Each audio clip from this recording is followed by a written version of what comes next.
Praise the lord. ఈరోజు మీకోసం జీవము గల దేవుని మాట, నిర్గమాకాండము 23వ అధ్యాయము 25వ వచనం.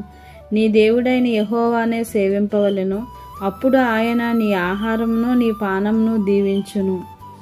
మానవుడు అనేకమైన ఆలోచనలను, ఆశలను, ఆశయాలను కలిగి ఉంటాడు. అయితే ఏ విధముగా జీవిస్తే వాటిని సఫలీకృతం చేసుకోగలమో తెలుసుకోలేకపోతూ ఉన్నారు. మరికొందరైతే తెలుసుకుని కూడా సాధనలో పెట్టలేని పరిస్థితిని కలిగి ఉంటూ ఉన్నారు.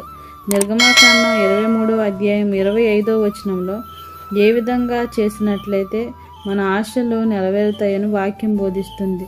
నీ దేవుడైన యెహోవానే సేవించాలి, ఆయనే స్తుతులకు స్తోత్రాలకు అర్హుడని గ్రహించి ఆయన్నే సేవించి ఆరాధించాలి.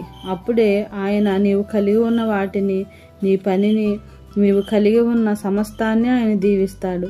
నీ ఆహారమును నీ పానమును ఆయన దీవించాలంటే నీవు దేవుడైన యెహోవాను ఆరాధిస్తూ ఉన్నావా? దేవుడిని ఆరాధించకుండా నీ ఆశలు, కోరికలు నెరవేరటం లేదని అనుకుంటూ ఉన్నావా? నీవు నీ జీవితంలో ఎవరిని ఆరాధించి సేవిస్తూ ఉన్నావు పరిశీలన చేసుకో. దేవుణ్ణి సేవించు, దేవుడు నిన్ను దీవిస్తాడు. శక్తివంతుడైన దేవుడు నీకు తోడై ఉండునుగాక.